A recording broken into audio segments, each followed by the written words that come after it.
Bueno, yo no sé si es oportunismo de marketing, no es, pero parecería que fuese un libro como este, en estos momentos en que China ha tomado una relevancia mundial y que realmente en España se ha escrito muy poco sobre China, no solamente de la parte histórica, hay unas traducciones, pero el relato de China y cómo ha llegado China a ser lo que es ahora. Por eso ya el mismo título, hablar de China, posiblemente es un poco restrictivo, porque lo que ha escrito Juan Luis va mucho más allá de la parte histórica que dice el título. Yo creo que es importante iniciarse en lo que es China leyendo el libro de Juan Luis, pero si vemos nosotros lo que China está haciendo actualmente en España, realmente es increíble. No sé, ustedes son muy jóvenes y también para ver lo que era la calle Leganitos. La calle Leganitos era como la Gran Vía antes de la Gran Vía. Y en la calle Leganitos uno va por ahí y ve que hay pues 10 tiendas o salones de belleza. Hay 2 supermercados donde uno puede encontrar todo, no son 4 cositas de antes. Hay, por supuesto, la Policía Nacional que está al costado. Persiste, persevera. Pero es una cosa que no digamos lo que es Usera. Usera solamente está a una estación del metro de Toledo, de estación de Toledo, pasando justo en Manzanares. Y uno llega a Usera y se encuentra en un barrio bastante diferente a cualquier otro barrio de España. Fui con Mariano un día, hace unos meses, a un restaurante de ahí donde está, pues, que está una fotografía estando el restaurante de la princesa, de la infanta Cristina, comiendo en el restaurante, etc. Pero no solamente son los restaurantes baratos de China. Actualmente en Madrid hay 2 restaurantes, Baulí y otro más, donde uno puede comprar una botella de Petrus por 5.000 euros. O sea, ya la comida barata también pues ha quedado un poco rezagada porque hay otro fundamento que es de China y la incursión al mercado español. Nosotros hemos tenido, con mi mujer fuimos a China 2 o 3 años después que muriese Mao Zedong, o sea, 1979 por ahí. China en ese momento era o Pekín o el sitio donde fue. Los hoteles estaban llenos de cucarachas. Mi mujer no podía dormir. La comida buena, por supuesto, pero el trato era totalmente, no inhóspito, pero muy formal. Y cuando nos despedimos del guía, que nos atendió estupendamente bien, porque creía que veníamos de tiempo en México, cerca de la embajada, el, el guía nos dijo, mire, nos verá usted pobres y mal desarrollados, pero vuelva usted dentro de unos 20 años y va a encontrar lo que es China. Y realmente volvimos después de 20 años y el guía, ya era dueño de una agencia de turismo que llevaba chinos a Alemania. Bueno, había cambiado el cuento.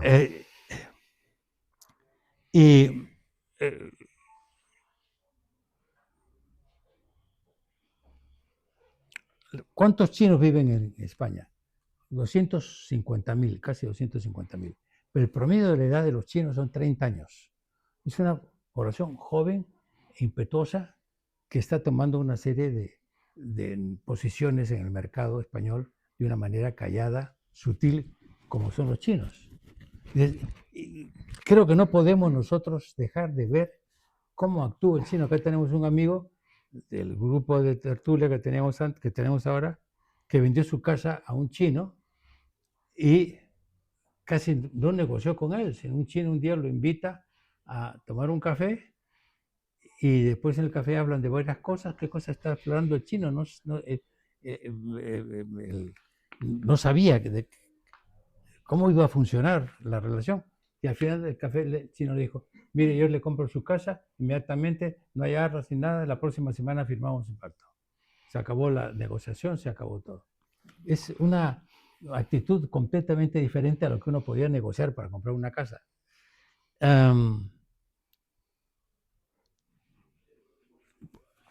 Nosotros estamos acostumbrados, por ejemplo, a Amazon. Ustedes que tienen cara de inversionistas, verán que si hubieran invertido 10.000 euros el 31 de diciembre en Amazon, que es la que más vende y todo, tendrían ahora 9.800 en lugar de 10.000 que invirtieron. Si hubieran invertido 10.000 el 31 de diciembre en Alibaba, tendrían ahora 20.000. Ha subido 100% el valor de las acciones de Alibaba. Para verlos. No lo compren porque puede ser que pueda bajar mañana. Pero solamente le estoy diciendo yo qué es lo que está haciendo China en el mercado español. Hay una compañía Temu. Temu no es china, es americana, pero el dueño de Temu es un chino. Bueno, entonces tenemos Pero en cultura también, por ejemplo, le voy a dar un dato de las últimas 2 semanas. Las últimas 2 semanas, en ¿cómo se llama? La Academia Superior de Música de Reina Sofía, que es un sitio estupendo como la Juilliard School de Nueva York, hizo un concierto donde invitó a 3 grupos muy buenos, grupos de cuerda.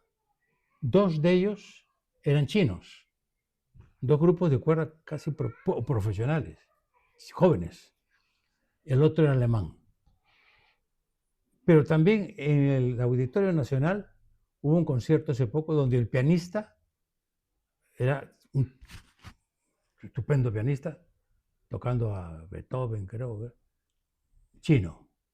Hay pianistas buenísimos en el mundo recorriendo. O sea que no es el chino que vende, ¿cómo se llama?, comida barata. El chino, o sea, hay un grupo cultural del chino que es importantísimo. Y bueno, eso es con relación al interés que creo que tiene este libro para todo el que quiera aproximarse a China. Hay un Instituto Confucio de Madrid donde pueden tomar clases de chino y pueden dar exámenes para entrar a las universidades chinas. Ahora, vamos al libro de Juan Luis. Disculpen la introducción tan larga, pero era para ver solamente en qué mercado nos estamos... Ha creado expectación, ha creado mucha expectación. Bueno, entonces, es raro que un latinista, experto en Cornelio Tácito, traductor de sus difíciles textos de Tácito, profesor titular de Filología Latina, se haya dedicado varios años a estudiar el arte de la política en la época dorada de China. Pero parece, pero no es así. Juan Luis, que ha escrito, me acuerdo pues hace 30 y tantos años, un libro, pues pasa muy, El segundo amo del lenguaje. Le encanta en los estudios del lenguaje, o sea que estaba obsesionado desde hace 30 años, 35 años con el lenguaje. Antes de eso, Juan Luis estuvo en el grupo que publicaba Babelia, en el tiempo que Babelia era Babelia y no Bobalia, como es ahora. Era una revista de cultura muy interesante. Después escribió 4 novelas. A mí me encantó la primera, que habla de Tácito, Cornelio, el silencioso, ¿no? El silencioso. Se llama El largo aliento, donde el emperador Adriano regresa a Roma y bueno, va por primera vez a Roma y invita a sus más cercanos colaboradores, pero hay un sillón que está vacío. Entonces ya comienza ¿quién es el que no vino? ¿Quién es el que ya está decapitado? Y todo, hay una serie de juegos y el silencioso va mirando y va relatando lo que está pasando ahí. Una novela estupenda que ojalá se vuelva a reeditar. Y por supuesto las historias de Tácito, y la vida agrícola, que suegro, ¿no? Tácito. El suegro, Tácito. que ya hay que ser retorcido, ¿no? Ahora, para dedicarle un libro a tu suegro. Ya en 2008 entró más cerca de lo que estamos ahora, que es La lengua del imperio, un libro estupendo subtitulado La retórica del imperialismo en Roma y la globalización.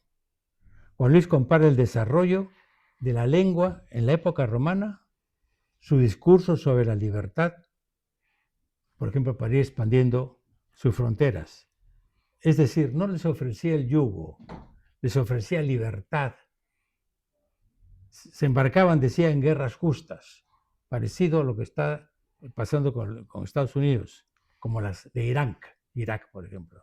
Entonces es un lenguaje, el discurso de que hacían los romanos lo compara con el discurso que están haciendo los, bueno, no sé, ahora con Trump sería un poquito más escandaloso. Hay que actualizarlo, sí. Pero ya en 2020, hace 5 años, se escribió Armónicos del cinismo, que es un discurso sobre el mito y poder en la era neoliberal. Y ahí hay un capítulo sobre la sociedad iletrada como utopía política en la antigua China, donde examina los escritos del chino Han Feizi, fallecido 233 años antes de Cristo. Lo considera como el Maquiavelo chino, precursor del discurso neoliberal, 233 años antes de Cristo. Y ahora ya llegamos al libro este de Convencer o Morir, del cual espero que nos hable lo suficiente, porque hay capítulos que realmente, ya desde el comienzo, la trágica historia de los consejeros chinos, pero cómo ganar una discusión sobre el tema, evitando tocar el tema. ¿Cómo ganar una discusión sobre un tema evitando tocar el tema? Y es cómo discutían, cómo se metían los asesores y los rivales a discutir de una manera muy sutil, donde creo que nos va a hablar lo suficiente, frente a lo que estamos viendo la política actual en esta parte del mundo, especialmente en España, donde el insulto del político al otro, que no se escuchan, que totalmente están pensando en cómo contestar, no lo que está diciendo, sino cómo va su discurso evolucionando. Frente a Schopenhauer, filósofo del siglo XIX, que en su libro El arte de tener razón, no siempre tener razón, el arte de tener razón nada más, de tener razón, propone 38 estratagemas, sin tener en cuenta si se tiene o no razón, que van desde mentir descaradamente a interrumpir, descalificar o ser ofensivo. Yo creo que esto lo han estudiado todos los políticos actuales. Sí. Y los otros capítulos estupendos sobre la técnica para escuchar, para convencer, escuchar es más importante que hablar. Para convencer. Contra los oradores sordos, la escucha activa. Yo recuerdo en Perú, los incas tenían sus consejeros, sus ministros, eran los orejones, se llamaban los orejones, porque escuchaban y además se colgaban aretes pesados decían para oír mejor, pero era un símbolo de que escuchaban al pueblo, escuchaban lo que pasaba en el mundo. La inexpresividad como forma de expresión. Entonces, esas son unos párrafos así sueltos del libro que nos trae ahora Juan Luis y que espero que desarrolle algo de los capítulos que tienes, ¿no? Ahí el capítulo contra los oradores sordos, eso, por ejemplo. El escuchar la mano izquierda, por ejemplo. ¿Ah? Algo podemos hacer. Entonces, ya lo dejo a Juan Luis. Gracias por la paciencia de escucharme. Gracias. Gracias, Herbert. Bueno, gracias a Herbert por tomarse el trabajo y el interés de estar aquí. Hay que decir que el libro está dedicado a él. Entonces, este trabajito lo está haciendo de buen gusto.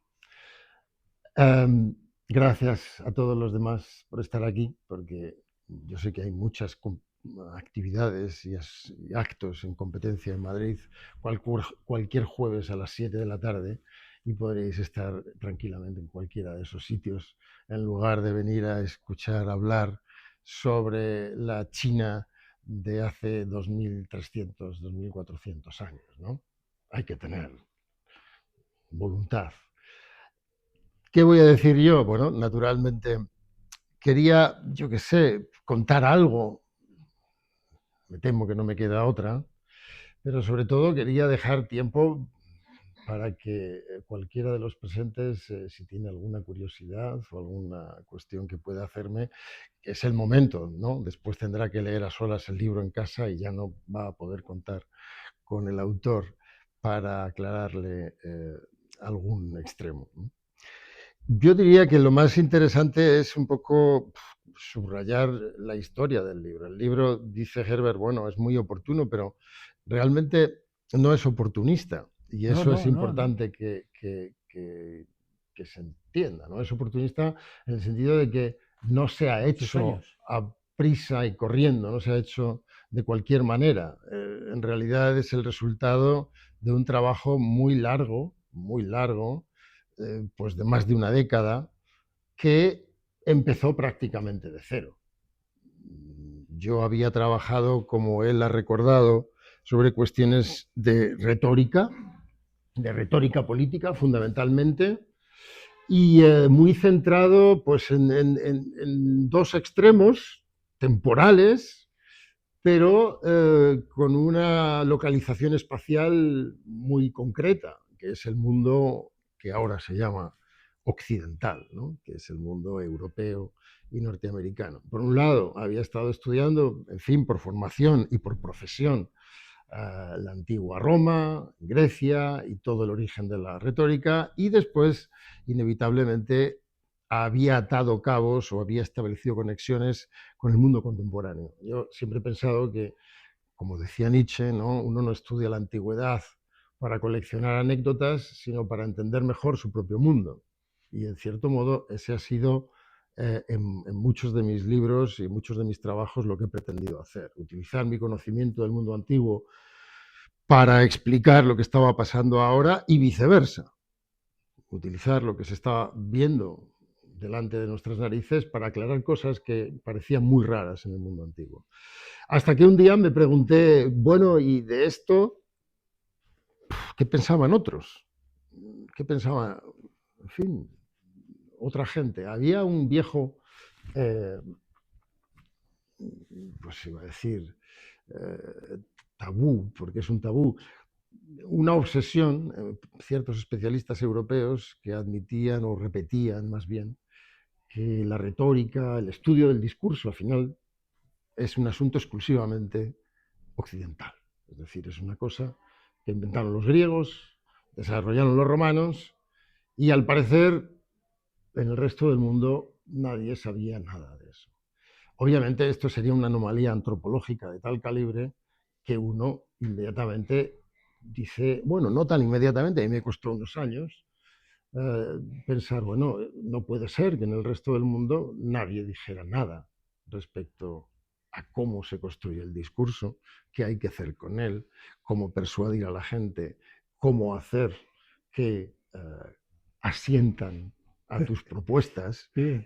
etcétera. Seguro que tiene que haber algo. Y entonces, bueno, empecé a ver cosas acá y allá, en principio de una manera aleatoria, y empecé a oír hablar pues, de la India, del mundo maya, claro, de los profetas de la Biblia. Y dices, madre mía, ¿no? Eso sí que es oratoria. Y por una ventanita apareció China. Y miré por esa ventanita y después pasé por la rendija. Es decir, empezó a abrírseme un mundo muy complejo al que me sentí atraído sobre todo por la sensación de absoluta ignorancia que sentía. Entonces me di cuenta efectivamente de que había podido ejercer una vida profesional Cinco, como profesor de cultura clásica, de humanidades, dentro de la Universidad Europea, sin tener ni una maldita idea de la mitad de la cultura de la humanidad. Porque China no es la mitad de la humanidad, Casi. demográficamente hablando, pero culturalmente es la mitad de la humanidad. Realmente la aportación de los chinos es difícilmente valorable. Y cuando te das cuenta de que tienes una falta muy seria a la hora de poder ponderar la historia de la cultura en el mundo y por lo tanto también de que tu mirada sobre tu propia cultura es un poco onanista, por decirlo de una manera plástica, empiezas realmente a meter las narices, a estudiar con muchísimo más interés. Y desde el principio, eso sí, mi objetivo fue, bueno, quiero escribir sobre esto. Yo quiero, bueno, presentar a mi gente, a mi mundo, a la gente que lee mi lengua, a mis amigos. Porque no había en España, ¿no? No había nada. Uno de los primeros problemas con los que yo me encontré fue precisamente que si yo quería escribir algo al respecto y tenía que poner ejemplos de lo que los chinos habían escrito sobre retórica, no tenía textos en castellano, es decir, no había traducciones. Así es que tarea número 1, las traducciones las tengo que hacer yo. Pero había un pequeño problema, yo no tenía ni idea de chino. De manera que la primera tarea fue sentarme con una amable china muy simpática y muy dispuesta a colaborar, que pues actuó conmigo como una profesora amable y sensata. ¿Era estudiante? Sí, primero una estudiante de doctorado, y entonces hice con el chino clásico lo mismo que había hecho en toda mi vida con el latín y con el griego, poner los textos delante y con el lapicerito, poco a poco, solo que, en fin, eran dibujos, no eran edificios, ¿no? Después comprendí que no eran dibujos, sino que eran edificios. Y que, en cierto modo, penetrar en esos edificios era también un viaje muy particular.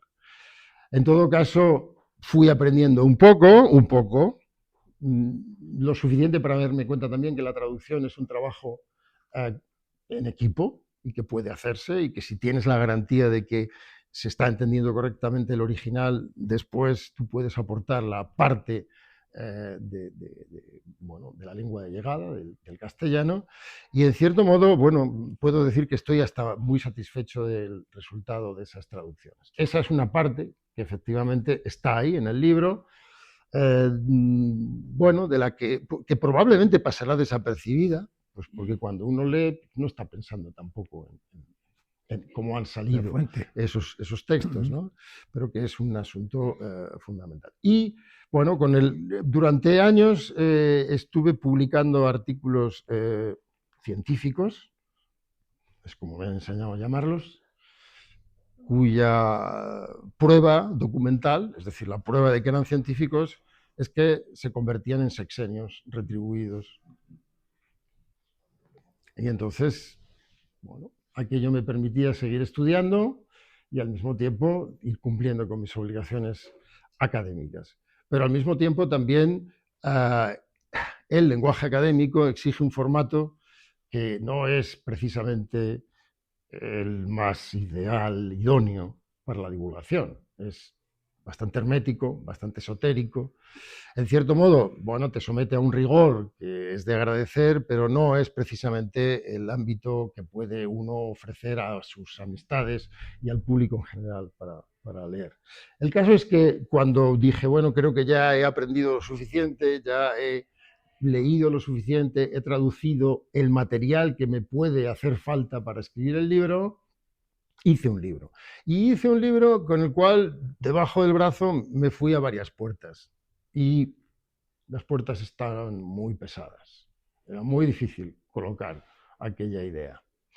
Al menos 4 editores con más o menos rapidez, algunos con cierta rapidez, otros a paso de tortuga, me dijeron que bueno, que no encajaba en sus colecciones, siempre con las buenas formas y el buen hacer con que los editores te dicen, mira, esto no te lo publico. Hasta que me encontré con un editor por primera vez en mi vida, y si no me equivoco, este es el 10º libro que publico, o sea, no soy un novato, por primera vez en mi vida con un editor que en lugar de decirme sí o no, y ya, se puso a hablar conmigo. Me dijo, ¿podemos tener una videoconferencia? Dije, venga. Y entonces me dijo, mira, la idea del libro me parece estupenda, pero ese ladrillo no hay quien se lo trague. Ya, dije yo, ya. El título era, ¿cuál Sí, es? sí, ahora, Sí, ya verás. claro, yo lo tenía con un título muy diferente y todo. Y me dijo, ¿y por qué no haces otra cosa? Dije, joder, con lo que me ha costado hacer esta, bueno, ¿qué es lo que puedo hacer? Y me dice, oye, ¿por qué no piensas en un lector generalista? No tiene por qué ser menos exigente y te obligaría a hacer un ejercicio de escritura que, en fin, me lo vendió. Y al final de la conversación le dije, ¿sabes? De lo único que me da rabia es que esto no se me haya ocurrido a mí. ¿Ah? Y me dio mucha rabia, digo, claro, esta es la cosa. Sí, es obvio. Y me convenció y me puse a ello y con todo el material que tenía, en fin, quienes han tenido que trabajar en un libro y han tenido que reescribirlo, saben lo que jode cuando uno ya ha pasado por un párrafo y por un capítulo y lo ha escrito y se ha dejado ahí las pestañas y dice, ahora tengo que ponerme en el pellejo de un lector generalista a ver qué es lo que estaría esperando, ¿no? Pero lo hice, mal o bien lo hice. Al menos lo suficientemente bien como para que este editor dijera, oye, me lo quedo. Y así ha sido. En cierto sentido, eso es un poco lo que me gustaría subrayar, que es una obra, un resultado por primera vez en mi experiencia del trabajo de un escritor y un editor. Y la interferencia o la injerencia, por utilizar un término denostado, de este editor ha sido enorme y de la cual estoy muy agradecido. Tanto que, por ejemplo, me obligó a cambiar el título. Yo, además de ese ladrillo técnicamente perfecto, sólido como una roca, y que la Universidad Española había ido retribuyendo durante un par de sexenios, le había puesto un título que me parecía que era el adecuado. Ese título, y ahora lo explicaré, era Tratado de mano izquierda. Me parecía que era un título espléndido. Y me dijo, mira, con eso no vendemos ni un libro. Tratado de mano izquierda, la gente va a pensar que es de tauromaquia. Y le dije, mira, yo me puedo romper la cabeza buscando títulos, pero es que cuanto más vuelta le doy, más acabo en el mismo punto, porque, verás, yo quería hacer, ya. Bueno, vamos a pensarlo. Y un día hablando también, otra vez hablando y tal, dice, porque este convencer o morir que estamos haciendo y tal, y le digo, ¿cómo has dicho? Y dice, pues el convencer o morirse, porque los tipos o convencen o los matan. Y digo, oye, ese título es perfecto. Dice, ¿cómo? Digo, que le vamos a poner ese título, convencer o morir. O sea, el título también es suyo. También es suyo. Y es suyo el subtítulo. Porque ya ahí sí que le dije, mira, ya que te has tirado a la piscina, acaba el trabajo. Ponle el subtítulo que te dé la gana, porque yo ya no sé qué he hecho. O sea, a ver si el libro es tuyo y yo me estoy creyendo que tengo algo que ver. Y efectivamente, el subtítulo también es suyo, para bien o para mal. Así es que, en realidad, lo más sobresaliente, yo diría, es eso. Es un trabajo en colaboración. Yo he hecho el 99% de las letras, pero de las importantes el autor es otro. De las más grandes, por lo menos por el molde. El tratado de mano izquierda, eso es algo importante, yo veía, me parecía, porque una de las cosas que yo quería aportar con el libro era otra vez este cruce de culturas que es un poco lo que me ha caracterizado, si puedo decirlo así, como investigador y como intelectual.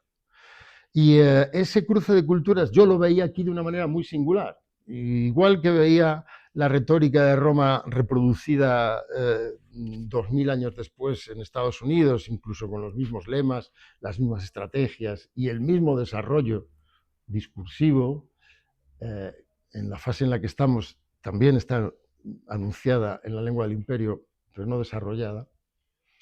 En este caso yo veía que la conexión se producía de una manera casi borgiana, por decirlo de una manera plástica también. Bueno, borgiana, ¿qué quiero decir? Quiero decir que lo que yo veía descrito en la retórica clásica china, para mí se podía encapsular, epigrafiar, bajo un concepto que aquí corría de boca en boca y que era absolutamente coloquial y habitual: mano izquierda.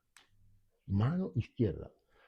¿Qué es la mano izquierda? Bueno, pues en fin, uno puede investigar, pues dices, sí, esto viene del toreo, ¿no? Que es el toreo de muleta, que tiene que ir con la izquierda y tal.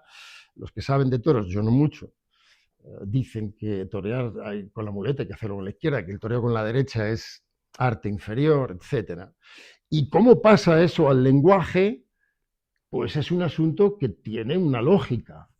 Porque dentro de lo que nosotros... Hay una definición en la Real Academia que a mí no me parece ni medio buena.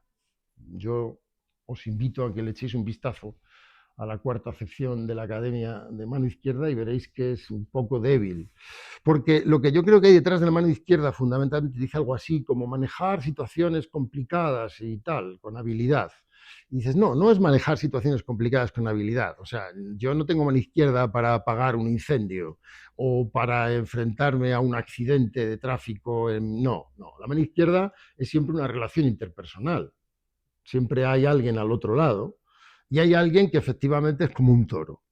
Es decir, alguien con quien no puedes razonar mucho, alguien que te puede llevar por delante de una cornada y alguien a quien tienes que llevar como puedas de una manera efectivamente hábil y indirecta y cuidadosa.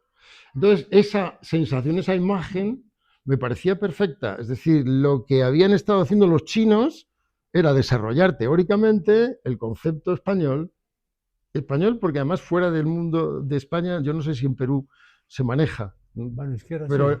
en Argentina creo que no. No, que no hay toros en En Argentina. México me dijeron No hay toros que en no, Argentina. pero no, no es un concepto habitual. Aquí sí, y entonces me pareció que efectivamente esa era la conexión.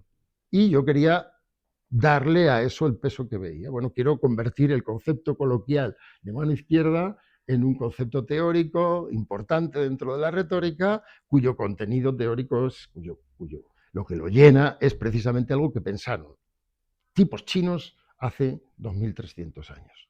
Ese es el cruce borgiano de Ahora, caminos que hablas yo también quería tú ver, del ¿no? silencio, ¿no? Porque, Claro, escuchar es parte de entender, sí, y es entender para... pero hablar de silencio es muy difícil. Ah, sí, claro que el Pero hablar silencio... del silencio a lo que te invitas a callarte, ¿no? Dices, Pero no, pero aquí ¿cómo dice voy a hablar? callarte, pero dices tú en tu libro Sí, que los chinos pues callan, pero para entender bien exacto. y ver dónde está el punto del otro, Yo también creo que donde esa puede es la fallar. estrategia de la mano izquierda. Estar atento al otro más que desarrollar tu propio Sí, plan y seguirle. Ir por donde él te lleva, teniendo en cuenta que al final tiene que acabar donde tú quieres. Y en último extremo, el gran triunfo, el triunfo máximo de la mano izquierda, es conseguir que el otro haga lo que tú quieres, creyendo que está haciendo lo que él eso, quiere. sí. Eso los chinos lo formulan tal cual y lo tienen con una claridad meridiana. Y entonces son perfectamente conscientes de que su técnica retórica es un arte que ejerce el débil, el vulnerable sobre el poderoso. Algo que en la tradición europea está muy desdibujado. Mm. La retórica en el mundo grecolatino y posteriormente europeo está siempre concebida como un monólogo que hace alguien desde un pedestal, desde una tribuna, en fin, una prédica, un sermón, se dirige a los soldados, a los electores, a los feligreses. Hay siempre una posición, si no de superioridad directamente, al menos entre iguales, así nace en Grecia, ¿no? En fin, el ágora, etc. Pero el discurso, tal como está concebido la retórica política en China, es algo que hace un pobre consejero cuya vida vale menos que, vale menos que nada, frente a un todopoderoso rey, a un ser no solamente con el poder sobre sus decisiones, sino con el poder de decidir sobre su vida y su muerte. Entonces, ese es el sentido del convencer o morir.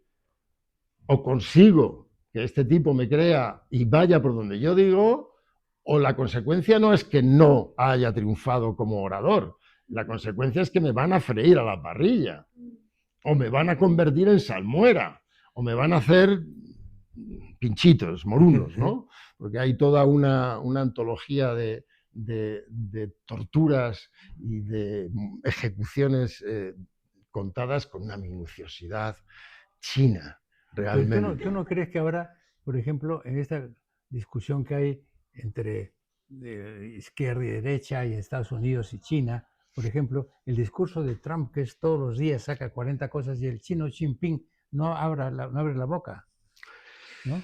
Bueno, yo de política no sé nada, ¿eh? Pero sí, hay algo de eso, ¿no? Yo, bueno, lo hemos comentado, en fin, lo que yo veo ahora mismo es realmente un diálogo imposible, un diálogo entre un poder histriónico, parlanchina más no poder, bufonesco, que no para de largar y largar y largar, y al otro lado tiene alguien que no dice absolutamente nada, que solamente escucha y actúa. Entonces, yo creo que esto no lo habíamos visto de esta manera nunca, ¿no? Y claro, el silencio de uno lo que produce es un efecto de realce de la absoluta verborrea, loca, insensata del otro. Y ese efecto es probablemente el que más se destaca, ¿no? Aparte del desconcierto absoluto de los pobres periodistas que ya no saben cómo contar eso, ¿no? Pero sí, hay un diálogo, en cierto sentido, imposible y cuya salida yo no me atrevería a pronosticar. No tengo una idea de qué es lo que se puede salir de ahí. Bueno, esta es un poco, yo creo que lo más destacado que podría señalar, ¿no? Parte de lo que ha comentado Herbert y un poco lo que yo acabo de tratar de transmitiros. Entonces yo creo que más que seguir perorando, vamos a hacernos un poco los chinos, y yo me voy a callar, Herbert se va a callar por un momento, y en cierto modo os trasladamos la palabra por si hay alguna curiosidad, alguna pregunta, algo que os apetezca conocer y que sea preguntable. Pues sí, a mí, venga. Después de haber reposado ya la lectura y haber hecho esa tertulia que hicimos, o sea, cuando yo iba leyendo el libro, lo que iba pensando todo el tiempo, o sea, tengo que aplicar esto a mi vida. Realmente esto, joder, pues qué buena idea. Cero, porque tengo que volver a estudiar y a tomar nota y todo para... Pero, ¿y tú? ¿Y tú de todo lo que has aprendido? Esa es una buena pregunta. ¿Yo? Yo nada. Es decir, yo soy lo menos chino que hay en este... Yo soy el toro. Es decir, yo soy el toro. Yo soy un tipo que cuando me ponen un trapo delante, embisto. En lugar de parar, contemplar la situación, dejar que el otro se exprese. No, yo embisto. Es decir, por eso hay un momento en el libro en que digo, bueno, para quien pueda aplicar esto, en cierto modo yo hablo de dos temperamentos, que no lo he inventado yo, por supuesto, que es el temperamento romántico y el clásico. El romántico es aquel que está vertido fundamentalmente sobre la expresividad y a quien le importa un comino quién tiene delante y lo que trata a toda costa es de expresarse.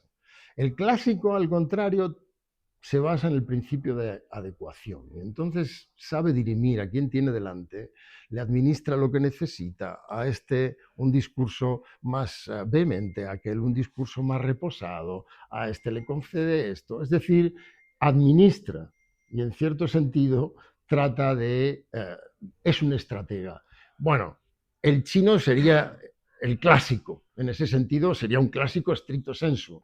Yo sería el romántico. O sea, yo no tengo remedio.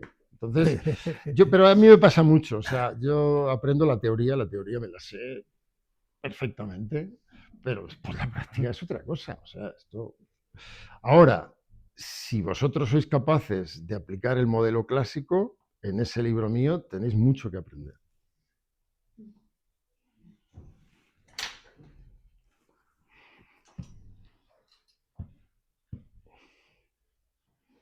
Sin miedo, ¿eh? Venga, Emilia. Bueno, yo solo he leído 100 páginas, ¿no?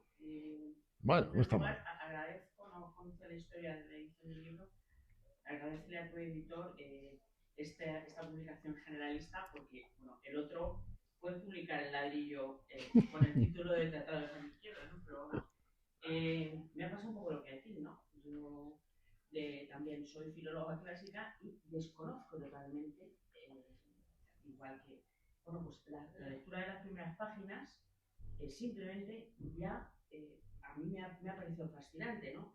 Pues eso, abre esa ventana, el periodo clásico, el periodo imperial, primavera y otoño, los reinos combatientes, no, bueno, en fin, ya. Claro, Me sí. parece que estimula mucho, por lo menos, el acercamiento a la cultura oriental, ¿no? Y bueno, yo te quería preguntar una cosa, porque no lo he leído, no lo he empezado a leer, ¿no? Pero marcas muchas diferencias, las has puesto ahora de manifiesto entre esa retórica grecolatina de origen y diferencias del destinatario, diferencias del fin, el objetivo, ¿no? Pero sin embargo, en algunos de los ejemplos que pones que me voy a volver a leer, como ha hecho la compañera, porque qué difícil es quedarse con los nombres de los reyes y de los consejeros chinos, ¿no?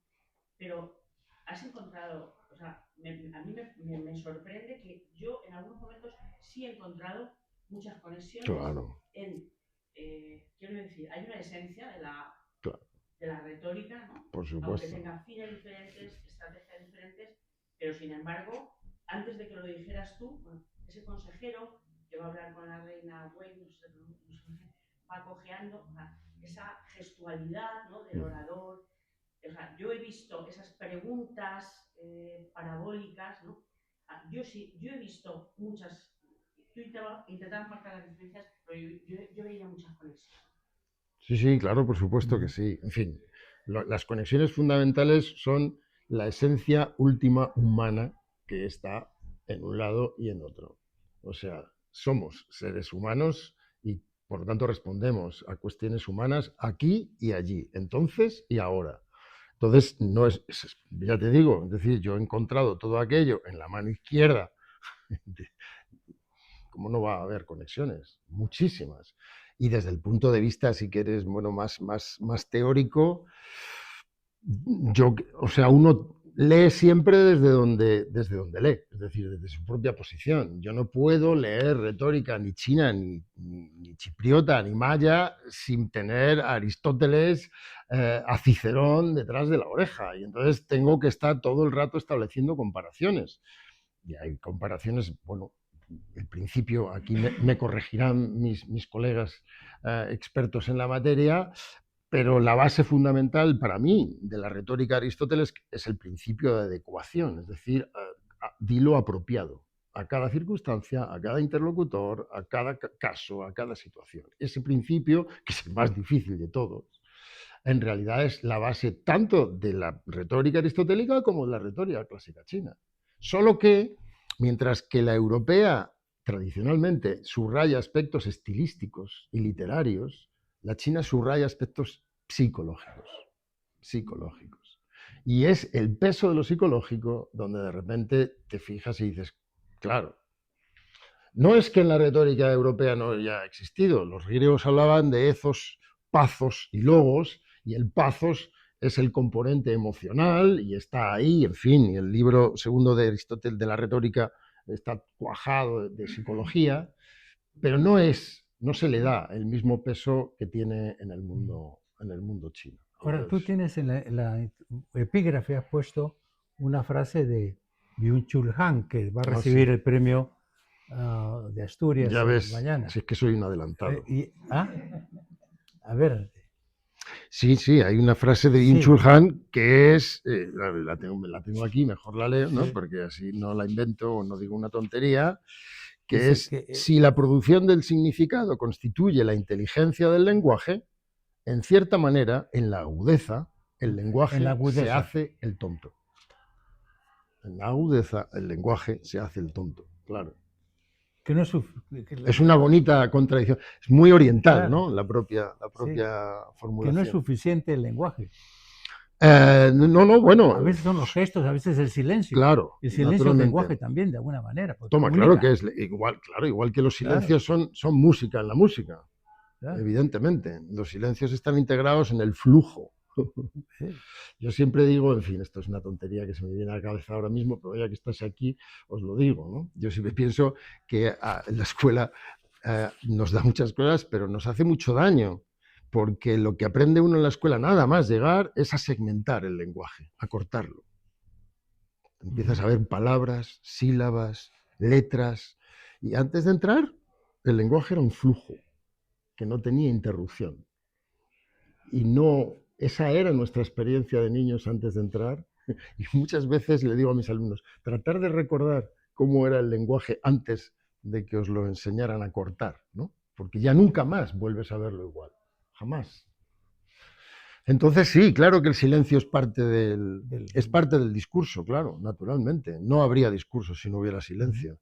Y en este sentido, si tu trabajo es fundamentalmente escuchar al otro, es decir, observarle, ver qué es lo que quiere, qué es lo que piensa, qué es lo que desea, qué es lo que teme, y explotar esas vetas, entonces eso solo se puede hacer de una manera, que es callándote. Mientras estás hablando, tú no puedes hacer eso. Tú puedes estimular ciertos aspectos, pero lo fundamental es hacer que el otro hable y tú estar callado. Esa es la estrategia fundamental de la persuasión china. Por eso para ellos es más importante estar callado que hablar. Claro, si tú eso se lo dices a Aristóteles, oye, no, para convencer lo fundamental es no abrir la boca. Diría, ¿qué estás diciendo? ¿No? ¿Qué estás diciendo? Pero esa es un poco la perspectiva y, naturalmente, una estrategia de ataque exige una estrategia de defensa. Si el otro está contigo para sacarte todo lo que puede, para observarte, para decidir qué quieres, qué temes, qué buscas, qué no quieres, lo que tú debes hacer es poner una cara de póker que le impida ni siquiera atisbar. Ni siquiera atisbar. Entonces, la contrarréplica de la estrategia de ataque es la inexpresividad. ¿Cómo se defiende uno de esa táctica? Pues efectivamente poniendo una cara lo más inexpresiva que puedas. Esa es una de las partes que a mí me parecen más osadas de mi libro y, bueno, que menos he visto, en fin, comentadas, pero me parece muy importante. Yo lo que digo es que esta inexpresividad china de la que todos los negociadores hablan, sean comerciales, sean políticos, sean del tipo que sean, todo el mundo dice, bueno, es que los chinos son muy inexpresivos, ¿no? Es muy probablemente, claro, es muy probablemente esa cultura que se forja en el siglo III o IV antes de Cristo, repetida, ritualizada, naturalizada y convertida en ADN. Entonces, la tesis que yo sostengo ahí, de una manera un poco, bueno, laxa, pero firme, es: no hay barreras entre la cultura y la biología. Es decir, lo cultural se puede transformar en biológico a base de repetición. Que es, en cierto modo, mi propia lectura de Darwin y, bueno, que trata de establecer también o de dar una explicación a un código de conducta que nos parece tan sorprendente, ¿no? O sea, ¿por qué son tan inexpresivos los orientales? Bueno, la respuesta es pues porque hubo una teoría retórica hace 2200 años que les decía: no pongas ni el menor gesto, no des ni una pista al otro sobre lo que estás pensando. Cosa que a nosotros nadie nos ha dicho. Eso es. Eso es, eso es. conoces Sí, un primitivo es, que también es chino, quiero decir. eso igual es, engancha eso debe es. ser de por la misma zona. Eso Sí. es, Pues aprendemos el Bueno, nombre. eso es. De hecho, Claro, hablo de estaba- esa estaba conexión. pensando, es que lo he leído en internet. Es una conexión, sí, no, es una relación Realmente me estaba consanguínea. pareciendo como eso, Sí, claro. como más claro, ¿no? Ujú. De hecho, hay el libro, hay un título, ¿cómo se llama? La guerra, ¿cómo se llama? sí, de Sun El Tzu, arte de la guerra. El arte de la guerra. Es ese, Pues dice, es no ese. solamente pelea cuando tú sabes que vas a ganar. Claro. Primero, No, él tú, dice, si tú primero cállate, vencer, solamente... después pelear. Yo con eso saco mi aplicación retórica. Primero convencer, después hablar. Entonces ese es el juego. O sea, la relación, incluso desde el punto de vista de la tradición china, la conexión, el gran origen de la retórica en China, que es Huaikutsu, es, además, se dice, según la traducción, el maestro de Sun Tzu. Es decir, que el arte de la guerra y el arte de la retórica en realidad son dos ramas del arte de la estrategia y tienen las mismas premisas, vamos a decirlo así. Sí, sí, o sea que aunque no te lo has leído ya te lo sabes, o casi. No, pero, bueno, voy a decir una tontería como no lo he leído, pero es que cuando estabas hablando de esto del callar, mira, me estaba acordando que es una estrategia hoy en día utilizada por todo el que tiene que atender al público en telemarketing, o sea, cuando vas a protestar, que llamas, si no te sale el típico robot, claro, que tú llamas y dices, sí, lo entiendo, claro. Sí, de acuerdo. No puedo hacer nada para ello. Claro. Porque no de minuto. Sí. Te dejan desfogar. Por supuesto. Claro, y entonces, al final, es que cuelgas, pero vencida con derrotada. Pero claro que te derrotan, es verdad, porque ese silencio. Eso es un planteo. Claro. El silencio. Que realmente el silencio de la otra persona constituye una fortaleza. Es paz, es paz, es paz. Bueno, Es el no hacer, claro. Es inquebrantable. Eso es. Y al final acabas colgando pensando rendido. Que no puedes vencer a esta... Rendido, efectivamente. No, eso está lo tiene muy teorizado. En realidad eso es puro taoísmo, ¿no? Eso es la base del no hacer, wu wei, ¿no? Y lo ponen en esos términos, es decir, el silencio es paz, lo otro es guerra, es actividad, es nerviosismo, se está gastando el otro mientras habla. O sea, yo me estoy gastando ahora. Claro, pero ahora yo solo una cosa para acabar, otras preguntas, pero ahora que antes hemos mencionado a Trump y todo esto, claro, según esas reglas y tan buenísimos son esos consejeros, han llegado a esa conclusión. Aquí el más charlatán, que sabemos quién es, llevaría las de perder. Y de momento no lo parece, ¿no? No lo sabemos. Todavía no sabemos. El futuro se nos resolverá gratis. Y solo tenemos que desear, esperar verlo, pero no sabemos. No, yo honestamente no tengo una idea, económicamente China va creciendo más rápido que el otro. O sea que aparte del discurso hay cifras que bueno, no son batallas inamovibles, absolutas, ¿no? Y en realidad, como no son batallas absolutas, probablemente los resultados serán siempre parciales. Y en cierto modo, bueno, nos agarraremos a la parte que nos apetezca y olvidaremos la parte que no nos apetece, como solemos hacer siempre. ¿No crees que ese lenguaje como persuasión ha bajado un poco su validez? Porque, desde mi punto de vista, ya estamos escuchando únicamente a aquellos que están de acuerdo con nosotros. Claro. Entonces, no nos dejamos convencer porque no queremos escuchar al que sí, contrario. Sí. Es más, en la lengua del imperio yo hago un pequeño pronóstico que es, habrá un día en que el lenguaje sea protocolo, puro protocolo. Yo me acuerdo de esto me hizo mucha gracia porque es una cosa que recuerdo de Juan José Millás en una ocasión muy concreta, en la que decía, bueno, habrá un día en que el protocolo será que el rey hace como que habla y tú harás como que entiendes. y entonces yo digo, bueno, efectivamente, ese es un futuro posible. Estamos muy cerca de eso. Es decir, estamos oyendo discursos que ni tienen sentido, ni pies ni cabeza. Por ejemplo, los periodistas ahí están intentando hacer como que entienden algo de todo eso, ¿no?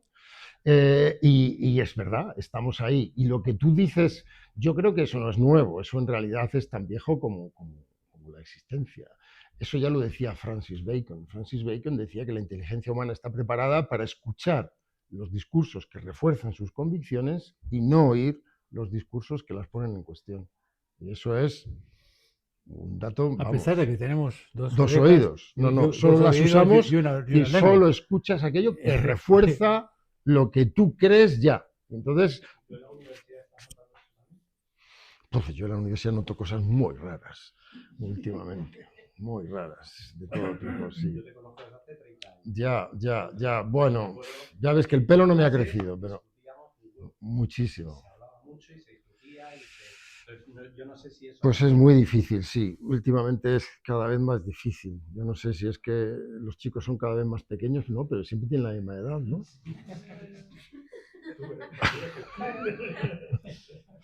Pero sí, no lo sé. Yo reconozco que hay una grieta, un abismo generacional que siento cada vez más grande. Y no sé si es porque yo soy mayor o porque efectivamente hay cambios que me sorprenden, sí, sí, sí, sí. Y en ese sentido, bueno, a mí me cuesta mucho hacer hablar a la gente. Con vosotros no sé cómo lo conseguía, bueno, porque erais unos parlanchines, pero últimamente me cuesta mucho hacer que participen, simplemente que manifiesten. Les cuesta mucho mojarse, tomar partido, señalarse, dejarse ver. No es fácil, no, no es fácil. No sé qué está pasando, pero por ahí... Pero vamos, les va a tocar hablar, ¿eh? O sea, más vale que empiecen a ponerse las pilas, porque si no, lo que les espera puede ser muy oscuro y les toca, os toca a vosotros, les toca a los chavales, los jóvenes. Nosotros ya hemos dado de nosotros casi todo lo que podíamos. Yo todavía espero que me quede un rato. Una para la cosa, guerra. porque posiblemente se Sí, a lo está mejor yendo estos señores se pero tienen que ir. una cosa que, por favor, cuéntanos por qué España no ha tratado los problemas chinos, no solamente retórica en general, frente a... Tú has tienes 70 libros, has mencionado en tu biografía, que es estupendo, porque hay unas recomendaciones de alguna manera que estupendas como para leer, pero sin embargo, Muy pocos. de China y Gabriel Noveja, traductor. No me hagas hablar mal de mi país. No, me hagas hablar pero mal de mi digo, país. no hablo del país, pero ¿cuál fue la falta de, o por qué Francia, digamos, o Inglaterra? A ver, los primeros sinólogos europeos son españoles. A finales del siglo XV. Bien. La primera traducción que se hace de textos chinos la hace un español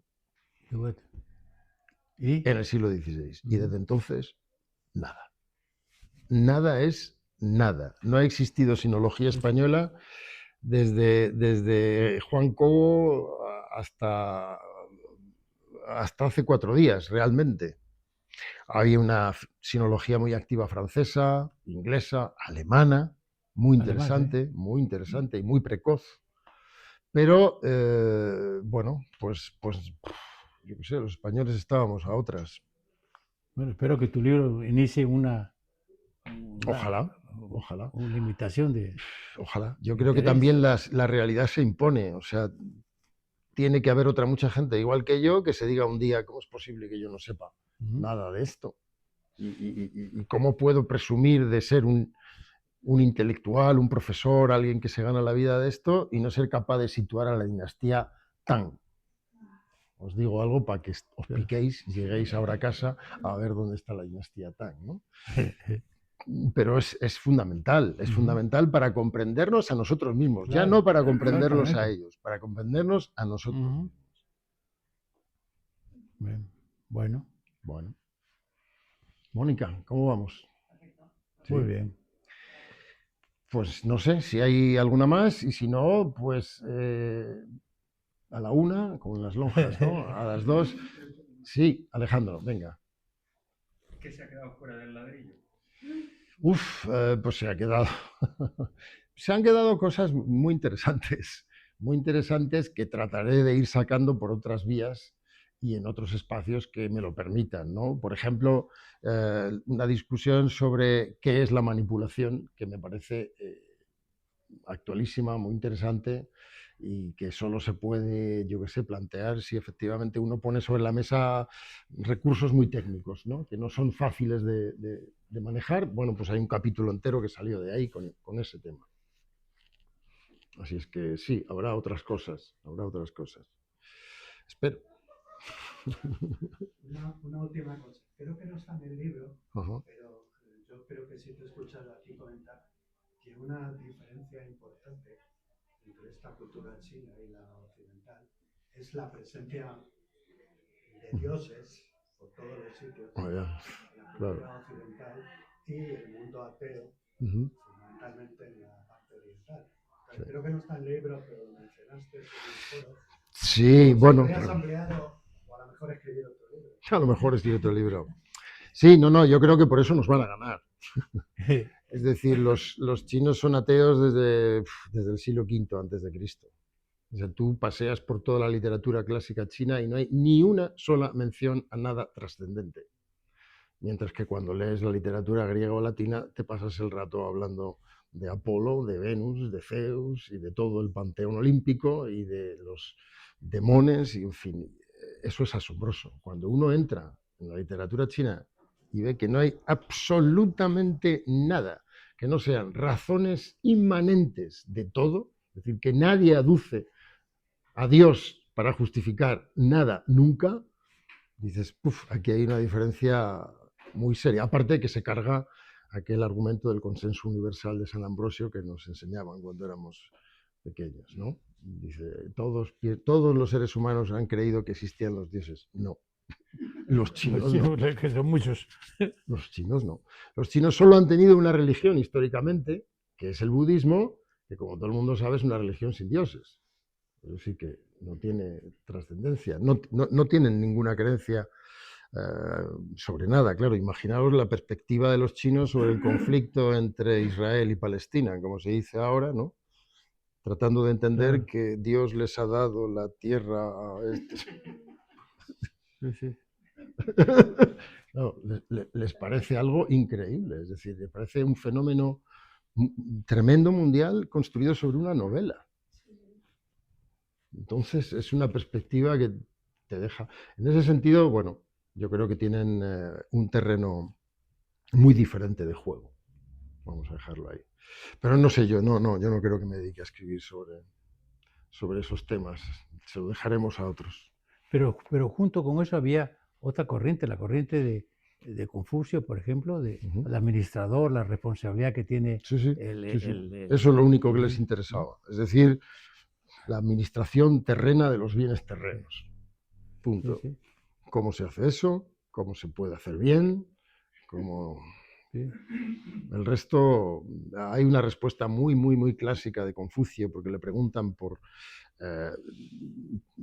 Kuei, por los fantasmas, por los duendes y tal, y esto, y dice Confucio, bueno, primero vamos a ver si nos enteramos de las cosas sólidas de acá y de la pared, y cuando acabemos con eso ya nos ponemos a pensar en los duendes. Y es, claro, es definitivo en ese sentido. Sí. Bueno. Muy bien, pues yo creo que nos damos más oportunidades. Gracias otra vez por estar ahí, gracias por aguantarnos y difundidlo.